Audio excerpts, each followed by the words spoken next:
क्या ये सरकार की बहुत बड़ी नाकामी नहीं है कि आपके यही बेगुनाही का सबूत है। नरेंद्र मोदी के यहाँ दंगा इसलिए नहीं हुआ कि उन्होंने जो करना था वो कर चुके, जो कत्ल व गारतगरी करना थी कर चुके, जो खौफ मुसलमानों के दिलों में पैदा करना था कर चुके। और आज मुसलमानों की बदनसीबी यह है कि गुजरात में हत्यारे को भी वोट देते हैं।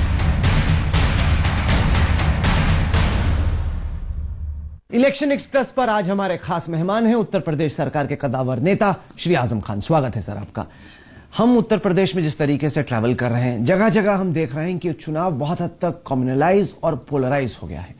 इसके लिए आप किसको जिम्मेदार थे? मीडिया को। क्यों? इसलिए कि आपको बहुत पैसा मिला है नरेंद्र मोदी से और फाशिस्ट ताकतों से। पैसा नहीं मिला है। पैसा कहाँ, हम तो आलोचना भी करते हैं, वो परेशान रहते हैं, वो कहते हैं कि मीडिया उनको लेके बहुत नकारात्मक। फिर ये चैनल्स कहां से चलाते हैं? लाखों करोड़ों रुपए का खर्चा रोज का कहां से पूरा करते हैं? कमाते हैं, एडवर्टाइजिंग आती है, बड़ी मेहनत से काम करते हैं, इतने दूर से धक्के खाते हुए आपके पास पहुंचे हैं। वही कमाई आपकी नरेंद्र मोदी से हुई है। मोदी से कोई कमाई नहीं होती, बल्कि मोदी का हालांकि ये आप दिखाएंगे नहीं, हालांकि आप ये नहीं दिखाएंगे, ये सब काट देंगे। हाथ मिला दीजिए, मेरी गारंटी रही कि जो आप इंटरव्यू दे रहे हैं पूरे का पूरा जस की तस चलेगा। पूरा देश जानता है कि आप पूरा मीडिया मोदी के हाथों और फाशिस्ट ताकतों के हाथों बिका हुआ है आजम खान साहब, और देश को बर्बादी के रास्ते पर लिए जा रहा है, दिल बांट रहा है लोगों के। वहां पे हमारी लोगों से मुलाकात हुई, मौलाना अरशद मदनी का इंटरव्यू भी हुआ।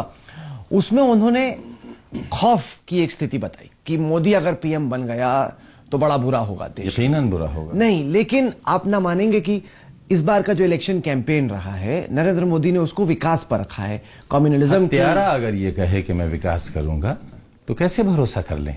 क्या पूरी दुनिया नहीं जानती कि खून के समंदर में खड़े हुए हैं नरेंद्र मोदी साहब? क्या जवाब दिया था जब ये पूछा आप ही बंधुओं ने कि आप गुजरात के कत्ल के लिए दुख है कुछ आपको? तो उन्होंने नहीं कहा था कि मोटर के पहिए के नीचे अगर कुत्ते का बच्चा भी आ जाता है तो दुख होता है। हम कुत्ते के बच्चे हैं। हमें आपने असभ्य कहा, हमने यही तो कहा कि हम भाई भाई हैं, हम छोटे भाई आप बड़े भाई, तो आपने हमें असभ्य कहा। लेकिन नरेंद्र मोदी साहब ने जब 1/5 आबादी को देश की कुत्ते का बच्चा कहा, आपको बुरा नहीं लगा? एक कॉन्टेक्स्ट था। कॉन्टेक्स्ट था। आपको नहीं लगता कुत्ते के बच्चे की मिसाल? नहीं, यही मिसाल दुरुस्त थी। गलत था, उनका बयान गलत था। आपने कंडम क्यों नहीं किया? हमने बहुत कंडम किसी ने नहीं किया। हमने कस के कंडम किया। नहीं, जब उनका बयान आया हमने बोला कि किसी भी आदमी को जो देश का पीएम बनना चाहता है और किसी भी नेता को, मैं आपके सामने कह रहा हूं, उस वक्त भी टीवी पे कहा कि इस तरह का बयान न देना चाहिए था। नहीं, वो अलग बात है, आप मसरूफ रहते हैं, इतने यूपी की सरकार आप चला रहे हैं, इतने बिजी आप उसी हमने कस के कंडम किया उसको। नहीं, अगर आपने कंडम किया होता तो नरेंद्र मोदी जी कैंडिडेट ही नहीं होते। पर हकीकत यह भी तो है कि एसआईटी की रिपोर्ट ने कहा कि कोई प्रोसिक्यूटेबल एविडेंस नहीं मिला। एसआईटी की रिपोर्ट ही सुप्रीम कोर्ट की रिपोर्ट नहीं, सुप्रीम कोर्ट ने फाइनल में एसआईटी को माना? अभी नहीं माना है।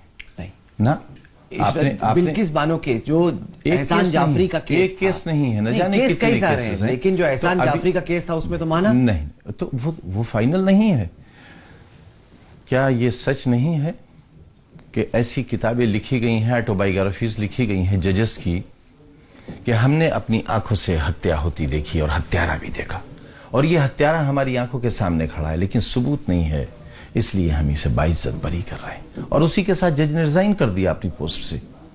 नरेंद्र मोदी ऐसे ही हत्यारे हैं। पर मैं आपसे जानना चाहता हूं कि अगर आप देखें, कहीं पे भी आप ट्रैवल करते हैं, आप खुद काफी घूमते हैं, लोग लगातार इस चुनाव में मोदी की चर्चा करें। कुछ लोग हैं जो मोदी से परेशान हैं। नहीं, केवल मीडिया छोड़ दीजिए, कुछ आप आम आदमी से बात कीजिए। कुछ नहीं, एक हवा है, एक लहर है। आपको नहीं, लहर नहीं है, लहर आपने बनाई है। हम कैसे बना सकते हैं? पैसे से नहीं, पैसे से लहर मेरे पास पैसा हो, जमीन पे लहर बन जाएगी। कहां है लहर?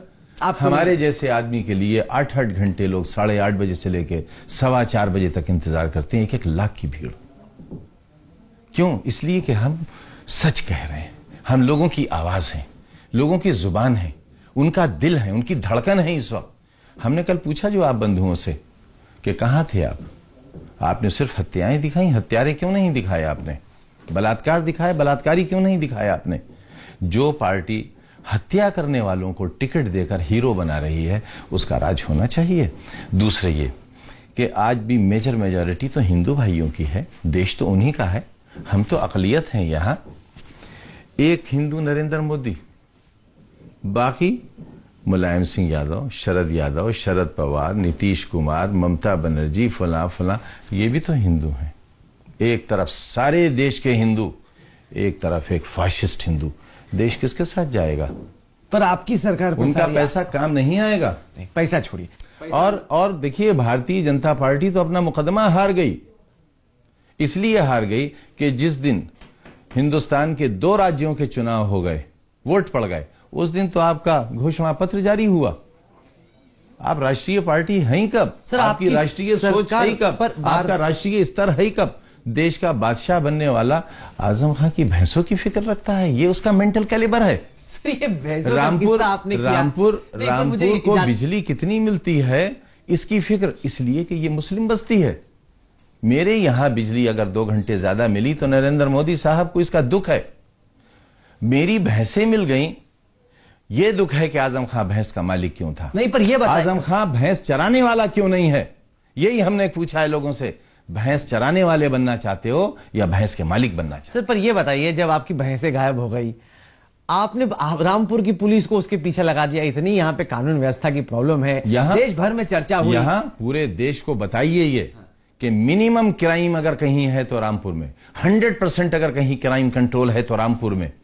और विकास दिखाइए रामपुर का, पूरे देश के लोगों को लाकर दिखाइए। इसे पर सर, ये क्या बात है? आप बड़े मंत्री हैं, लेकिन अगर भैंसें घूम गई तो पुलिस फोर्स, मतलब आजम खान की भैंसों अगर भैंसें नहीं मिलती तो आप मेरा जीना हराम कर देते कि इतने कद्दावर मंत्री की भैंस नहीं मिली तो आम आदमी की भैंस कहां से मिलेगी? चित भी आपकी, पट भी आपकी। नरेंद्र मोदी से पैसे इसी बात के मिले। नहीं, ये आपकी एक कंस्पिरेसी थ्योरी है, अजीब सी कंस्पिरेसी थ्योरी में चवन्नी का दम नहीं है। देश जानता है कि पूरा मीडिया बिका हुआ है, इलेक्ट्रॉनिक मीडिया खास तौर से। आलोचना क्यों होती है आजम खान की? इस पे भी थोड़ा सोचने की जरूरत है। इसलिए आजम खान का दामन बिल्कुल साफ है। नहीं, वो आप नहीं है साफ। नहीं, मैं आपसे सवाल पूछ रहा हूं। कोई एक इल्जाम पूरे देश में, कोई एक मैं सवाल पूछ हिंदू, सिख, ईसाई मेरे कलम से नाइंसाफी के फैसले की दे मिसाल। जैसे मेरे दामन पर कोई रिश्वत, हराम खोरी का, कोई नाजायज का कोई दाग हो तो बताए कोई। क्योंकि जब हम दिल्ली से निकल के रामपुर की तरफ आ रहे थे, जगह जगह बात हुई, बहुत लोगों ने कहा कि समाजवादी पार्टी की सरकार और आजम खान खास तौर से केवल एक समुदाय विशेष के लिए ज्यादा ख्याल रखते हैं और बाकियों के बारे में इतनी चिंता नहीं करते, अपने वोट बैंक समंदर में फेंक दूं ले जाकर इन्हें मुसलमानों को। नरेंद्र मोदी भी मार रहे हैं, मीडिया बंधुओं आप भी मार रहे हो, ये बेचारे कहां चले जाएं? नहीं, इन्हें कहा हम अच्छा थोड़ी कह रहा है कि आप मुसलमानों का ख्याल ना रखिए, लेकिन आप हिंदू मुसलमान इन्हें कहीं जाने की इजाजत दिलवा सकते हैं आप? नहीं, कहीं नहीं जा सकते, हमारे देश की वास्तविकता है। बहुत परेशान। नहीं, और सब सच कहते हैं हम आपसे, मुसलमान बहुत परेशान है। क्यों भड़काया जाता है? क्यों एक खौफ पैदा किया जाता है? मुजफ्फरनगर में क्या किया गया उनके साथ? दोनों तरफ से यही मादरे वतन के तकाजे हैं, ऐसा ही सलूक होना चाहिए। नहीं, इधर से ना उधर से। इधर से क्या हुआ था कि जो हमने देखा कि कानून किस लिए है? मैं गलती करूंगा तो मेरे लिए भी कानून है, आप गलती करेंगे तो आपके लिए कानून नहीं है। आप डीजीपी को घेर लेंगे, एडीजीपी को घेर लेंगे, हजारों लोग, महिलाएं और बच्चे हथियार निकाल लेंगे, ऐसे चलेगा कानून का देश?